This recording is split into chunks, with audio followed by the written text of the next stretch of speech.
Good evening, everyone. If you're looking to become heart attack proof, you want to reduce your risk of having a heart attack and stroke, then that's what we do here on these Instagram Lives, 6 p.m. Central. I'm Dr. Twyman, board certified cardiologist, owner of Apollo Cardiology here in St. Louis, Missouri. And what I love to do is help people understand how vascular disease occurs and what you can do from a lifestyle standpoint, medication standpoint, supplement standpoint to really reduce your risk of having a cardiac event. And it's much more than what is your cholesterol, or if you're into checking the advanced lipids, the lipoproteins, and the ApoB particles. So the way that these Instagram Lives work is that every Monday morning in my stories, I put a Q&A box. Feel free to ask whatever questions that are on topic, mostly with cardiovascular health, quantum biology, circadian biology, mitochondrial health, biohacking. Always happy to answer those ones. But if it's out of my lane, I'll just say I don't know enough about it and try to point you in the right direction if I can. We answer them in the order that they're received, and anybody logs on live, if they leave a comment and have a question and it's in there before we get to the end of the pre-submitted questions, I'll try to answer it if I can. For those that are ever looking for more information than what we're able to do here on Instagram, I do have a school community. It's drtwyman.com/school, spelled SKOOL, but I have a link in there if you spell it the regular way, it'll forward there as well. But my school community is my educational community. We're going to start doing some case studies in there where patients can share their labs, their imaging, and it will be something where they can then get a deeper dive into really what they can do to optimize their vascular health, but it will teach the other people what I'm thinking about other than just their cholesterol. Also starting to work on a project, which is long overdue, but trying to figure out a way to do some more vascular testing at home. I have patients from 48 to 58 states that come to see me to work with this, to get the advanced blood markers, genetics, and imaging testing. Some of this testing is possible to do at home. You can test your nitric oxide at home with test strips. You can test pulse wave velocity with different devices. There's multiple vendors that have very good blood pressure devices. So I'm putting together like a little, kind of go bag or a kit that will have all the cardiovascular testing to look at your vascular health at home. Is it going to be the same as my office? No, but it's going to be what you can do in between office visits, or if you're not able to get to St. Louis, something you can do to work with your local doctors. So be on the lookout, working on some kind of heart attack prevention kits that you can do at home. So with the housekeeping out of the way, we'll jump into the questions tonight. First question up tonight, can calcium scores tests go up while on statins? The answer is yes. One of the reasons is that the statins will stabilize the plaque. It may cause some of the plaque to calcify. Basically, you're taking the soft plaque that's more prone to rupturing and causing a heart attack and becoming more stable. So it is not uncommon that you'll see the CAC scores going up on statins. That does not mean you're at higher risk. It actually is likely lowering the risk. So generally, once you have a calcium score tested above 0, if you start a statin, no strong reason you should repeat a calcium score test, because if you see the score going up, people might kind of get very concerned that things are going in the wrong direction. That's why I recommend testing multiple different vessels. So carotid endothelial thickness scans, can look for peripheral arterial disease. If you really want to know is the plaque getting better, then you have to do something that looks at things with AI, and you can look at the soft plaque characteristics. Demoing a new company. For many years I've been using Clearly. They were kind of the first to market to do the plaque analysis, but there's now a competitor. So I'm, like any good biohacker, experimenting to see what is new on the market. So once I know a little bit more about that and I'm out of my kind of demo phase with them, I'll talk more about some of these other AI CT coronary angiogram analysis companies.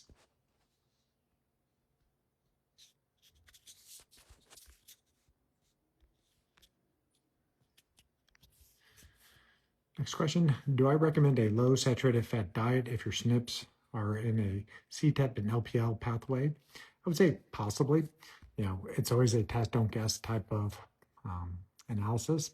Is what were your lipoproteins before you had a quote higher saturated fat diet? If you switch up to carnivore and keto and you see your LDL particles significantly increasing, then potentially cutting back on fats, particularly saturated, may have an effect on your LDL receptors and the liver's production of different sterols. But some people, really don't have a lot of, dietary influence of their lipids after a certain point. And so if they've changed up the diet the best they can and their ApoB particles are above the goal that they're trying to shoot for their vascular risk, then use generally ezetimibe works well in the patients that have these type of SNPs.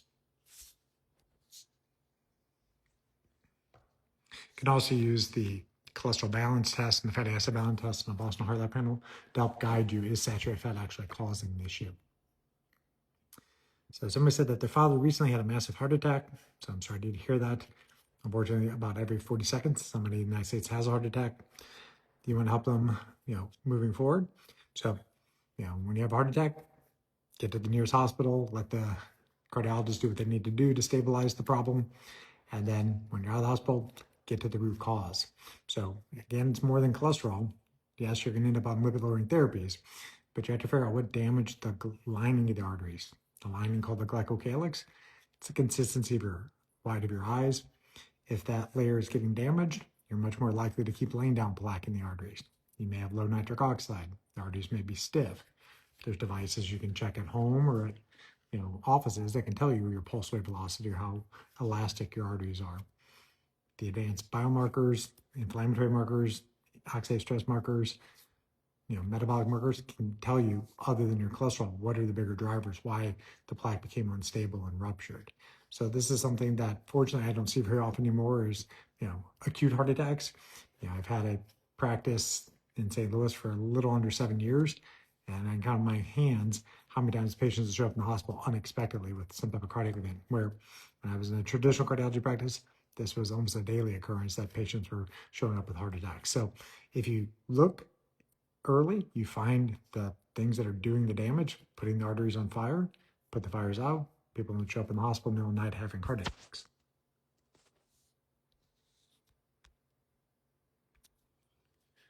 Do EMF blocking clothing blankets work?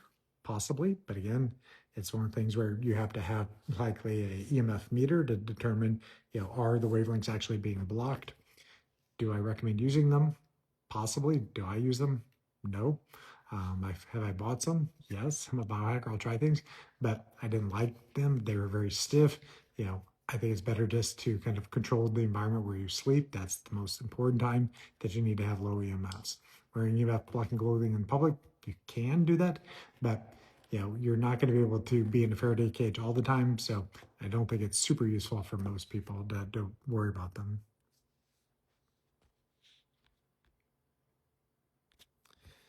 Somebody says that they felt unwell today, and when they checked their blood pressure, it was 154/94.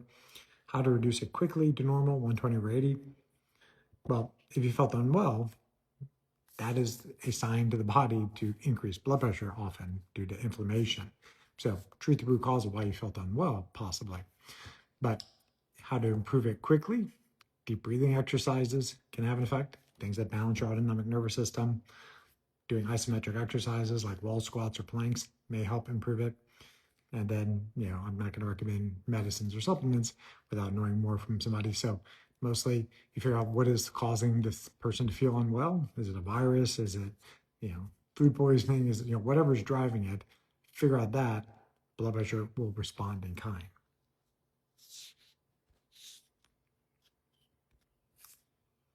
Is it true that a stable blood pressure prevents heart attacks from occurring? Not completely, but abnormal blood pressure with increased shear stress across the artery lining is one of the triggers for, acute events. Hypertension is one of the primary things that causes high shear stress to the glycocalyx. And think of it as like scratching up the arteries, making it more easy that plaque will develop.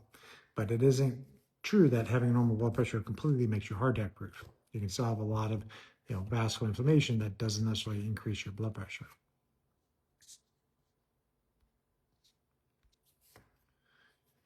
Next question, what is my opinion on the Respire device for improving blood pressure? I do recommend it to patients. It's a good non-invasive way to potentially lower blood pressure. Is it that potent? It is not. So if your blood pressure is 160/100, is it going to get you to 120/80? No. But it can lower the top number. And these are off the top of my head. I haven't looked at their literature recently. Generally in the ballpark, like 8 millimeters of mercury, and then the bottom number 4 to 6 millimeters of mercury, if I remember right. So it's on par with using one of the antihypertensive drugs like a calcium channel blocker, ACE inhibitor, angiotensin receptor blocker. So it is used for people who either prefer not to start with medications or they're maxing out their meds and they still need room to go down. So it's a breathing device. You slow the breathing down. That slow breathing activates your vagus nerve. That vagus nerve helps lower inflammation. The arteries dilate, blood pressure improves. So something I do recommend people consider.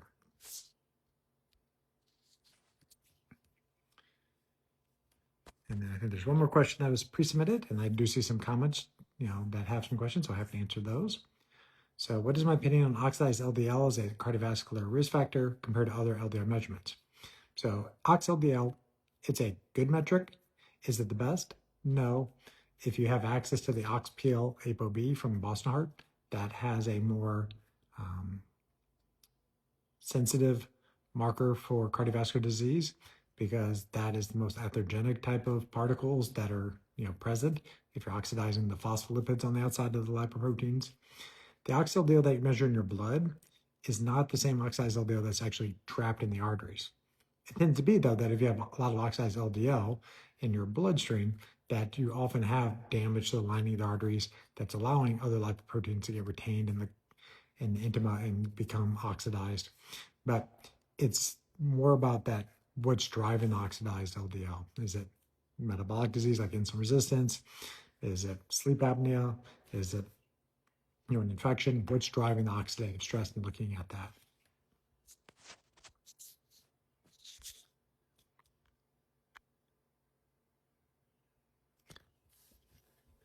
Could ApoB increase due to an increase in physiological stress?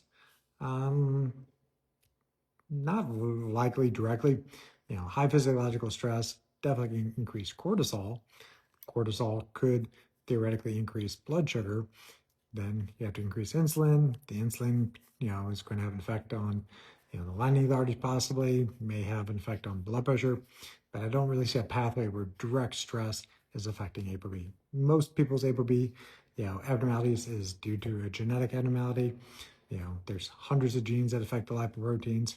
Some people got lucky genes where they don't have high ApoBs to begin with. I have multiple family members with loss of function PCSK9 genes that have ApoBs in the 30s and 40s.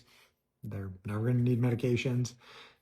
Have people, that I took care of today, I was doing telemedicine, saw ApoBs close to 160. There's no amount of diet and exercise that's going to get that person's ApoB down from there. And so if you're starting to develop plaque in your arteries, you just generally will figure out, what pharmaceutical is going to work for that person. You can tell often by looking at the cholesterol balance test. If you have access to, a cardiogenetics from Vibrant America or GB Insight panel, you can then really fine tune which medicines are likely to work best for the person with the least amount of side effects.